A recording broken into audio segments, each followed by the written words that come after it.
이태원 참사를 보니까요, 제가 마치 종말을 보는 것 같았습니다. 제가 2004년도라고 기억이 드는데, 미국의 뉴올리언즈라는 도시에 방문한 적이 있습니다. 기계 전시회가 있어서 거기를 보러 이제 갔었는데, 텍사스주 바로 옆에 주입니다. 남쪽이죠. 미시시피 강이 그 뉴올리언즈 주를 이렇게 관통해서 이렇게 굽이쳐서 이렇게 흐릅니다. 근데 이렇게 동그랗게 굽이쳐 흐르는 바람에 도로가 이제 이 강을 따라서 이렇게 형성이 됐는데, 이게 캐널 스트리트라고 그래요. 그래서 초생달처럼 돼서 그랬는지 캐널 스트리트라고 그럽니다. 그 캐널 스트리트에 수많은 옛날 가옥들이 있었습니다. 이게 150년 정도 된 가옥들인데, 시에서 그 건물을 외관은 절대로 손을 못 대게 하는 거예요. 역사적인 의미가 있다고 그래서 우리나라 한옥보존지구처럼 손을 못 대게 하고 안에만 개조를 해서 사용하게 하는데, 제가 낮에 가보니까 아무도 안 다니고 폐허처럼 되어 있더라고요. 그래서 뭐 이렇게 놔두나 그랬는데, 어떤 사람이 나보고 밤에 가보라고 그래서 밤에 갔더니요, 낮하고 전혀 다른 모습을 제가 보게 되었습니다. 휘황찬란하고요. 그리고 그 대부분의 집들이, 그 오래된 대부분의 집들이 전부 술집들이었습니다. 제가 거기 들어가 보지는 않았지만 밖에서 이렇게 문을 열어놓은 가게들을 이렇게 밖에서 보니까 그냥 여자들이 막 빨개 벗고 춤을 추고 있고 그 보통이 아니었습니다. 제가 그걸 보는 순간 이 소돔이 이랬구나라는 생각이 들었어요. 순간 저도 모르게 소돔이 이렇구나라는 생각이 들더라고요. 그러더니 그 다음에 뉴올리언즈에 카트리나가 덮쳐가지고 미시시피 강이 범람을 해가지고 뉴올리언즈를 싹 쓸어버렸습니다. 지붕만 남겼어요. 완전히 도시가 물에 잠기고 많은 사람들이 물에 죽었습니다. 그래서 제가 섬뜩한 어떤 두려움을 느꼈습니다. 하나님이 그러셨나? 이런 생각이 한편으로는 들더라고요. 근데 제가 이태원 참사를 보니까, 이태원 나중에 이제 저는 보질 못했으니까 나중에 이제 인터넷에 올라온 사진들을 보니까 그 사람들이 무엇을 하러 갔는지 알 수 있겠더라고요. 여자들이 거의 그 반나의 모습으로 다니고, 그걸 구경하러 또 남자들이 가고, 이런 기념일이었던 것 같아요. 할로윈 데이가 이게. 그래서 혹시 그렇게 사고가 일어난 거는 하나님께서 진노하셨던 거 아닌가, 그런 생각이 들 정도였습니다. 누가 더 많이 노출을 시키고 있나, 이 정도로 이렇게 여자들이 하고 다니는 거를 보고 그 이쁘다는 생각보다는 무슨 고깃덩어리가 왔다 갔다 하는 것 같았습니다. 정말 그래서 하나님께서 손을 보신 거 아닌가, 그런 약간의 두려움이 서 있었습니다. 우리는 어떻습니까? 우리는 그들과 달리 경건합니까?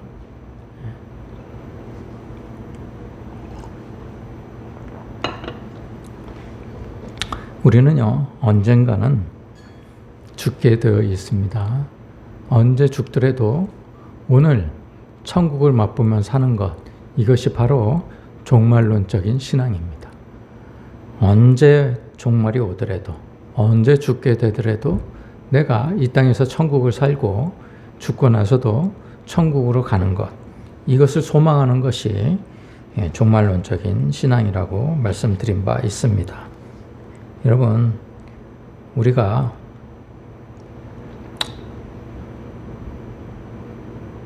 정말 이 땅에서 어렵게 살면서 지옥에 간다면 그것처럼 불쌍한 일이 어디 있습니까? 바울도 그러지 않았습니까? 우리처럼 만약에 죽음 이후의 세상이 없다면 우리처럼 불쌍한 사람이 없을 것이다 라고 바울이 분명히 얘기를 했습니다. 분명히 있습니다. 여러분, 분명히 있습니다. 그래서 우리가 이런 노래를 불러야 되는 것이죠. 우리가 한번 부르지 않았습니까? Lord, I want to be in that number. 이 수가 그 수가 차기까지예요. 그 수에 내가 들어가기를 원합니다. 주님, 나 이렇게 고생했는데, 나 이렇게 죄악된 세상을 거쳐 나오느라고 정말 힘들게 걸어 나왔는데 내가 그 속에 좀 들어가게 해주세요. 내 그 수에 들어가게 해주세요. 이 얘기입니다. 이 얘기. 이 수가요, 이 in that number, 이 수가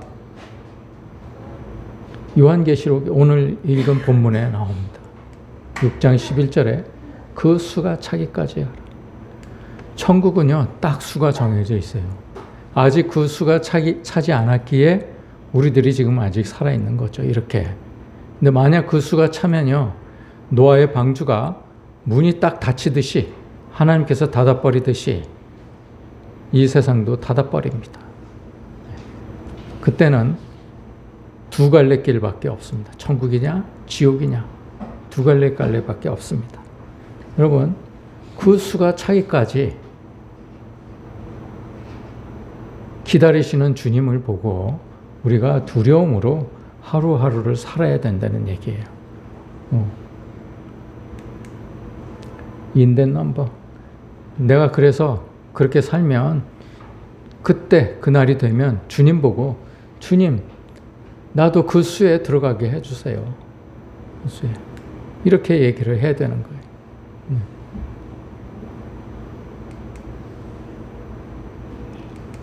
우리가 한글로 번역된 거는 오 주여 같이 가기 원하네, 이렇게 해석을 했는데 이게 조금 느낌이 다릅니다. 많이.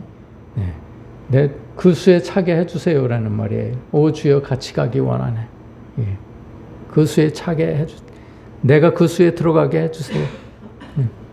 그 말입니다. 우리 한번 1절만 한번 불러볼까요? 네. 시작. 죄로 물든 세상 나오려 나는 지친 순례자, 성도들이 행진할 때에 나도 함께 가려네. 성도들이 행진할 때, 성도들 행진할 때, 오 주여 같이 가기 원하네. 성도들 행진할 때. 여러분, 제가 죽으면 이 노래 불러주시기로 하셨죠. 장례식에. 이게 장례 찬송입니다. 미국에서 제일 많이 불려지는 장례 찬송입니다. 여러분, 우리가요, 이런 하나님을 알면서, 이런 심판이 되는 걸 알면서 자꾸 죄를 반복하는 이유가 무엇일까요? 같은 죄를 또 자꾸, 뉘우친 죄를 자꾸 다시 짓는 이유가 무엇일까요? 그것은요, 원죄가 해결되지 않았기 때문에 그렇습니다. 우리 각자의 마음속에 원죄가 해결되지 않았기 때문에 그래요. 우리는 그래서 매일매일 선악과를 먹고 있는 거예요. 선악과를 먹은 게 원죄가 아니라 우리는 하나님을 떠났기 때문에 선악과를 먹게 된 것입니다. 지금도 아담과 하와처럼 우리가 하나님을 떠나서 매일매일 선악과를 먹고 있는 것이죠. 누가복음 15장에는 탕자의 비유가 나옵니다. 여러분 잘 아시죠? 탕자가 아버지 집을 떠나서 방탕한 생활을 하다가, 지금 우리 같은 생활을 하다가 결국에는 내가 돌아갈 곳은 아버지 집밖에 없구나라고 후회를 합니다. 그리고 판단을 해서 아버지 집으로 돌아갑니다. 이 돌아가는 것, 이것이 슈브, 성경의 주제라고 말씀을 드렸죠. 슈브, 메타노이아, 신약에서는 메타노이아, 회개하라 라고 번역을 했지만 사실은 돌아오라입니다. 우리가 하나님께로 돌아가서 하나님 품에서 하나님과 함께 사는 삶, 이것이 바로 천국이라고 말씀을 드린 바 있습니다. 그래서 우리가 작년, 재작년 기본을 우리가 알고 넘어가야 되겠다 해서 기본을 쭉 나눠 왔습니다. 그렇죠? 다 기억나시죠? 뭐 기억을 하십니까? 우리가요, 지난주까지 진리에 대해서 한 3주 연속으로 했습니다. 그렇죠? 그 다음에 영성이란 무엇인가에 대해서 3주 동안 나눴습니다. 기도에 대해서도 5주 나누고요. 천국에 대해서는 20주를 나눴습니다. 이게 중요한 거기 때문에 20주를 나눴습니다. 회개에 대해서는 10주를 나눴고요.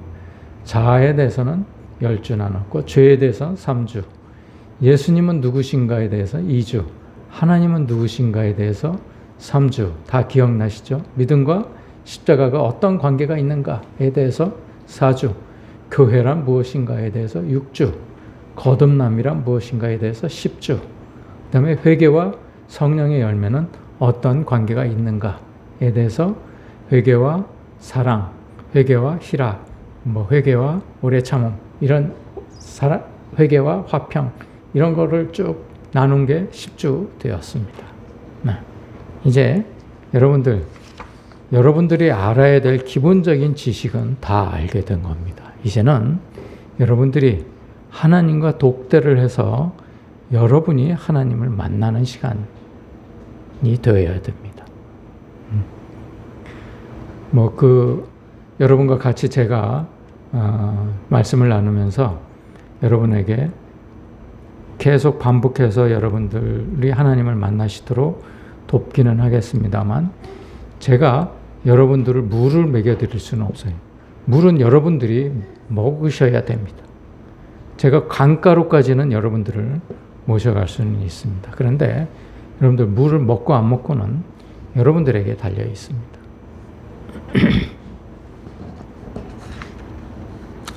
여러분, 천국은 정말 가고 싶으신가요?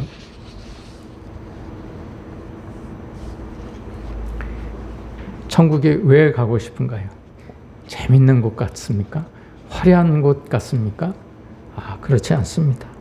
물론 건물을 정금으로 짓고 예루살렘 성전을, 그리고 각종 보석으로 기초를 다지고 이런 것들은 있겠습니다만, 천국은 우리가 생각하는 것처럼 그렇게 재미가 있는 곳은 아닙니다. 천국은 하루 종일 찬양하는 데예요. 하나님을 찬양하는 곳입니다. 네. 여러분, 그래도 가시겠습니까? 여러분, 예배 시간에 어쩌다가 찬송가 5절 나오면 5절이나 되네 이렇게 놀라지 않으십니까? 아니면 여러분들이 예배가 끝난 시간에도 계속 찬양하고 싶어서 남아서 찬양을 하시는 분입니까? 천국은요, 또 나보다 남을 더 살피는 곳이에요. 그런데요, 여러분, 남을 살피는데 부담이나 피해가 될 정도로 살핍니다. 여러분, 선한 사마리아인 얘기를 잘 아시죠? 네. 여러분, 타이타닉호가 침몰될 때 얘기들을 많이 들으셨으리라 믿습니다. 그런데요, 그 일화 중에 하나가 어떤 아버지가 아들하고 아들 친구를 데리고 그 타이타닉호를 탔습니다. 그런데요,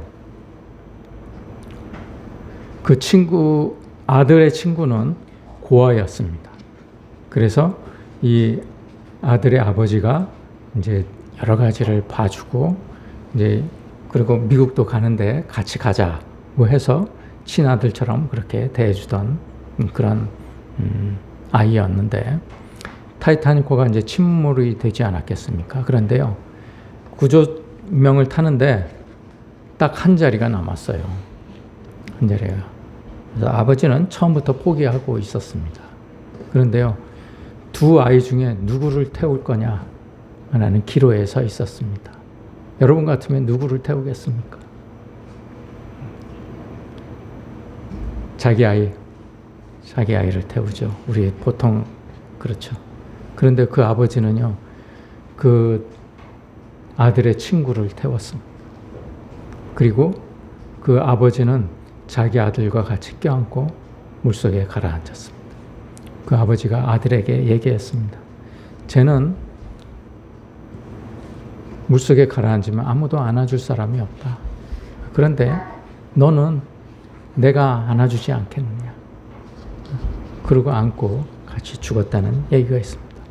여러분, 남을 돕는다는 거는요, 이 정도까지 도와야 되는 거예요.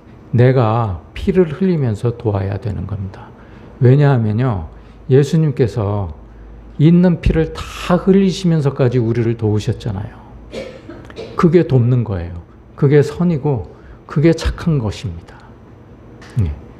천국은요, 만만한 곳이 아닙니다. 들어가서도 만만한 곳이 아니에요. 여러분, 남을 돕는다는 거는요, 내가 그 정도로 피를 흘리면서까지 도와야 진짜 돕는 것이지, 나한테 전혀 피해가 되지 않는 범위 내에서까지만 도우면은 그건 돕는 게 아니에요. 그건 누구나 할 수 있는 일이기 때문에 그렇습니다. 그게 천국이에요. 여러분, 천국을 간다는 게 그렇게 쉬운 일은 아니죠. 여러분, 저도 그렇게 살았습니다만 가족들을 차에 태우고 맛있는 맛집에 가가지고 외식하러 가는 것이 더 행복했습니다. 하나님과 독대하는 것보다요, 그게 더 행복했어요. 천국은요, 니고데모가 신실하게 메시아를 기다리고 있었던 것처럼 매 순간, 매일, 매 순간 메시아를 신실하게 기다리는 사람한테만 천국이 주어집니다. 여러분, 니고데모를 잘 생각해 보십시오. 그래서 우리의 삶이 경건한 모습이 아닌 경건한 마음이 필요한 것입니다. 여러분, 세상에 취해가지고요, 좋은 음식 먹고 좋은 옷 입고 돌아다니거나 아니면은 골프 연습장에서 하루 종일 시간을 보내는 사람이거나 돈을 조금 더 벌어보겠다고 하루 종일 분주하게 바쁘게 신실하게 성실하게 열심히 사는 사람들에게는 절대로 천국은 찾아오지 않습니다. 천국보다 그들에게는 더 좋은 것이 있기 때문에 그렇습니다. 여러분, 하나님과 세상을 동시에 섬길 수는 없는 겁니다. 그거는 불가능하다고 하나님은 분명히 말씀을 하셨어요. 여러분, 예수님이 이 땅에 오셔가지고요, 세상을 바라보는 세 가지 관점이 있으셨어요.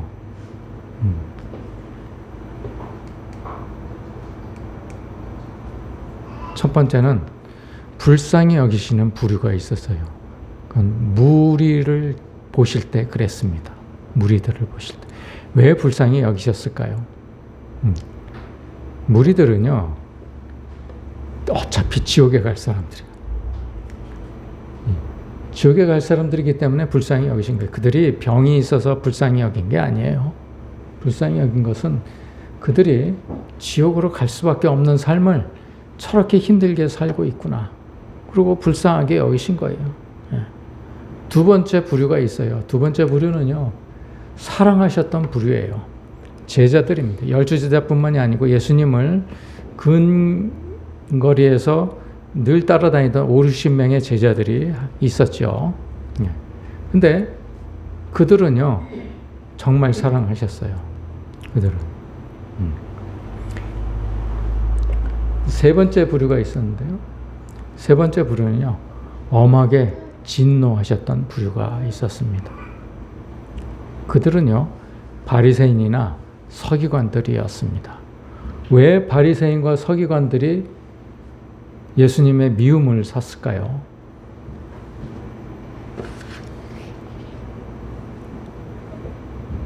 외식했기 때문에 그랬습니다. 잘 잘 믿는 척, 신앙이 좋은 척 했기 때문에 그래요. 신앙이 좋은 척 하기만 했지, 겉으로 신앙이 좋은 척 하기만 했지, 속으로는 쓰레기가 가득했기 때문에 미운 것이었습니다. 차라리 신앙이나 없었으면 불쌍히라도 여기셨겠죠. 우리는 어떻습니까? 우리는 신앙이 좋습니까? 신앙이 좋은 척 합니까?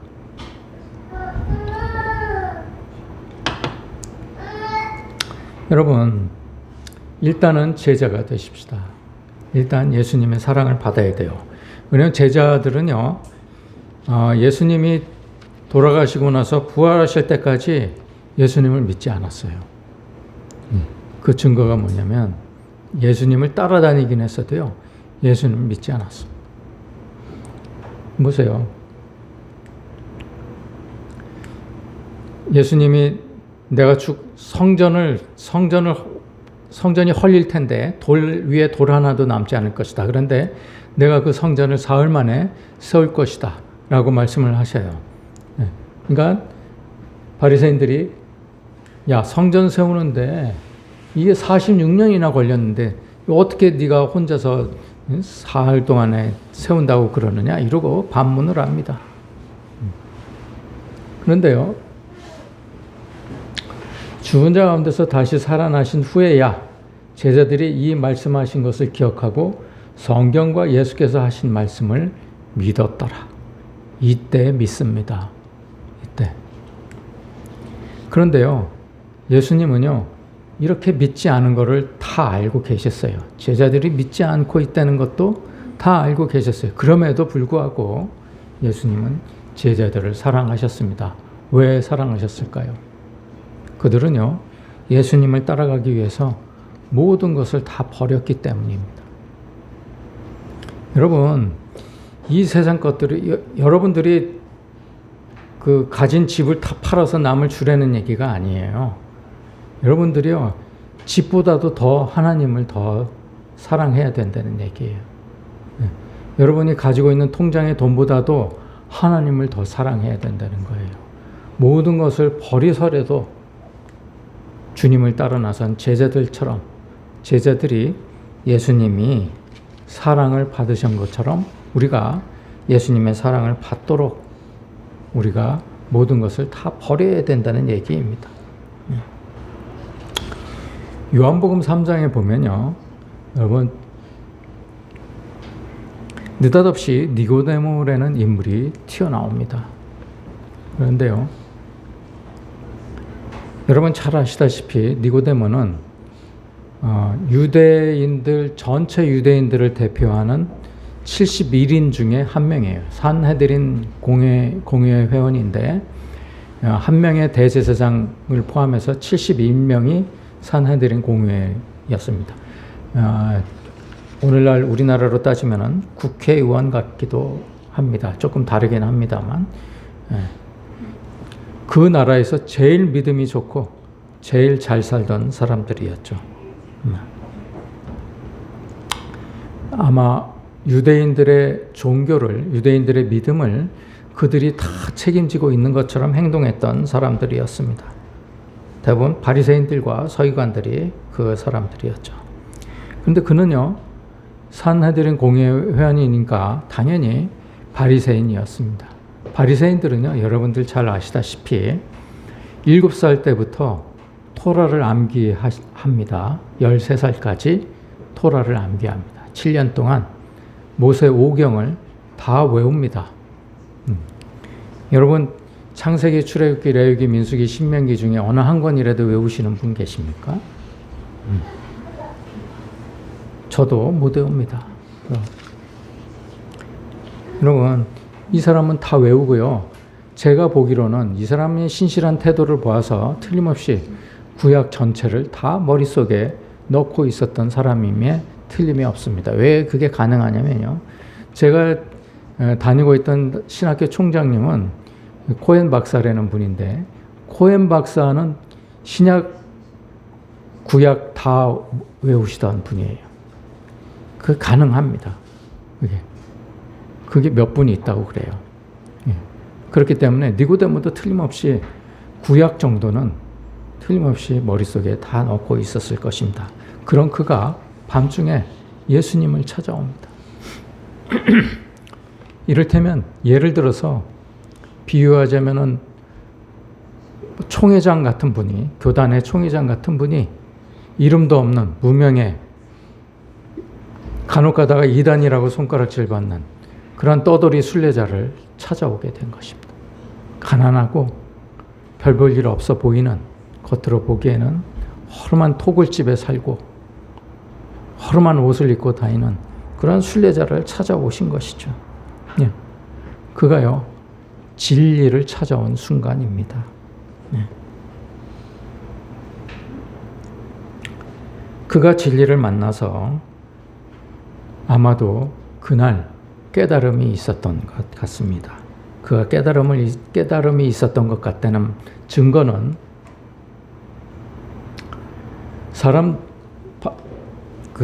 사내들인 공회에서 예수님을 책 잡아서 예수님을 붙잡아 오라고 아랫사람들을 시킵니다. 근데 아랫사람들이요, 예수님을 아무리 따라다녀 봐도 책 잡을 일이 없어요. 그래서 빈손으로 갑니다. 그러니까 그 제사장들이 욕을 하죠. 너 왜 빈손으로 왔느냐? 그러니까 아무 책 잡을 일이 없던데요. 그렇게 얘기를 합니다. 성경에 그 내용이 다 나와 있어요. 책 잡을 일이 없습니다. 도대체 뭐 때문에 잡아와야 되는지 이유를 모르겠습니다. 이렇게 얘기를 합니다. 그러니까 너도 한편이냐? 막 이렇게 욕을 하죠. 그때 니고데모가 이렇게 얘기를 합니다. 우리 율법은 사람의 말을 듣고 그 행한 것을 알기 전에 심판하느냐? 너는 말도 들어보지도 않고 그 행한 것을 보지도 않고 무조건 잡아오라부터 시키냐? 이 말입니다. 그러니까 그들이 뭐라고 그럽니까? 너도 똑같은 놈이냐? 이렇게 얘기를 합니다. 그렇게 욕을 먹어가면서까지 예수님을 두둔합니다. 이런 걸 봐서 분명히 그는 깨달음을 얻었을 것이다. 이런 추측을 하는 것이죠. 그러면 또 있어요. 니고데모가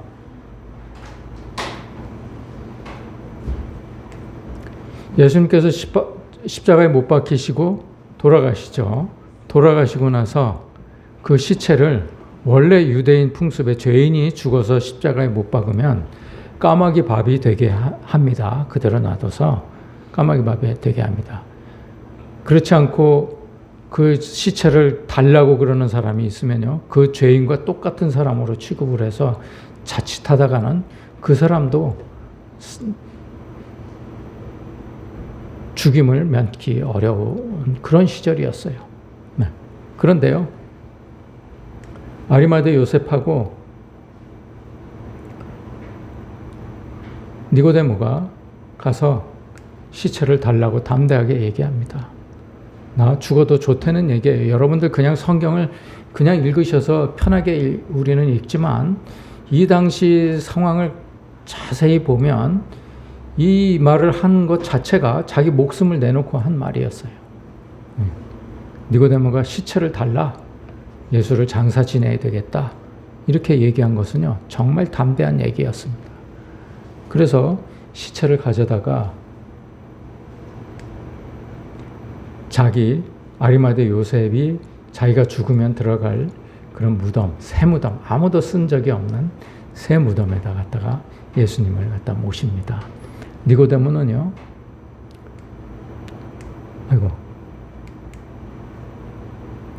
모략과 침향 섞은 것을 100리트라쯤 가져왔더라.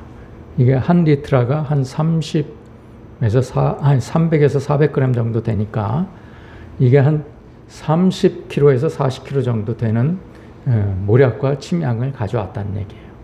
이것만 보더라도 니고데모하고 아리마대 요셉은 틀림없이 거듭난 사람들이다, 이렇게 생각을 할 수 있는 것이죠. 여러분, 2023년 한 해 여러분 니고데모처럼 신실한 마음으로 예수님을 기다리십시다. 우리 예새교인들은요, 니고데모가 되어 주십시오. 여러분, 이 사람 그렇게 살지 않아도 됐었던 사람이에요. 충분히 부자고 신앙도 좋고 뭐 존경도 받고 그렇게 살던 사람이었어요. 그리고 높은 부류에서 71명의 어떤 카르텔처럼 조직되어 있는 그 조직 안에 들어있던 사람이었습니다. 예수님을 안 섬겨도 되는 사람이었어요. 그런데 그가 담대하게 예수님을 섬깁니다. 이날 이후로 아리마대 요셉과 니고데모는 어떠한 수모를 당했을지 불보듯 뻔한 일입니다. 여러분, 구약 전체를 머릿속에 넣고 매일 매순간 예수님을 기다렸어요. 메시아를 기다렸어요. 언제 메시아가 오는가? 그걸 기다렸어요. 그러자 예수님이 나타나자 이분이 메시아인가 하고 찾아온 겁니다. 그러한 눈이 있길래, 그러한 영성이 있길래 예수님을 알아보고 찾아온 거예요. 여러분, 2023년 한 해 여러분들이 성경을 머릿속에 탁 넣으신 상태에서 우리가 다 기본적인 거를 배우지 않았습니까? 배웠던 거를 마음속에 탁 담으시고 날마다 메시아를 기다리는 마음으로 한 해를 사십시다. 2022년 우리의 표어는 뭐였습니까? 관심이 없을 줄 알았습니다. 나 자신을 알자였습니다. 나 자신을 알자. 너 자신을 알라가 누가 한 말이라고 그랬죠? 소크라테스가 한 말이 아닙니다. 이 말은 델피에 있는 아폴론 신전 기둥에 적혀 있는 말이었어요. 3가지가 적혀 있었는데 그 중에 하나입니다. 너 자신을 알라. 그 말을 소크라테스가 인용을 한 것이죠. 거기에 대해서 또 설명을 하자면 또 한 10여 분 이상 있어야 되니까 나중에 기회가 닿으면 한번 설명을 해드릴게요. 나 자신을 알자. 그래서 우리가 자아에 대해서 10주 동안 우리가 살펴본 겁니다. 내가 누군가? 나는 과연 뭘로 이루어져 있는가에 대해서 한번 생각해 봤습니다.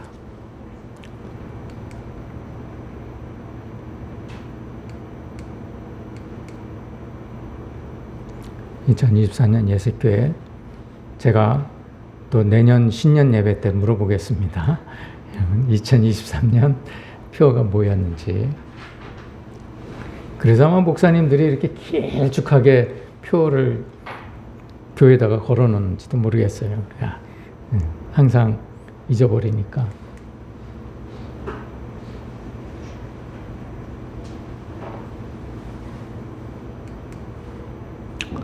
자, 니고데모가 되기 위해서 여러분들이 하실 일이 있습니다. 말의 침묵입니다. 하나님과 교회 앞에서는 내가 할 말이 있어도 말을 죽이는 겁니다. 예수님께 집중하기 위해서 그렇습니다. 두 번째는 욕심의 침묵입니다. 내가 이렇게 됐으면 좋겠어. 이건 그렇게 하는 게 아니야. 이렇게 하는 거야. 라고 내 뜻을 펼쳐볼 욕심이 있을 때가 있습니다. 아니면 내가 꼭 이루고자 하는 그러한 뜻이 있을 때가 있습니다. 그러한 욕심을 우리는 죽여야 됩니다. 그 다음에 이 정도의 수준이 딱 되면 그 다음에는 이 정도 수준까지 올라가야 됩니다. 우리는 생각의 침묵까지 우리가 이루어야 되겠죠. 이런 상태에서 우리가 메시아를 기다린다면 틀림없이 여러분들은 이번 한 해는 정말 천국을 맛보시게 될 것입니다.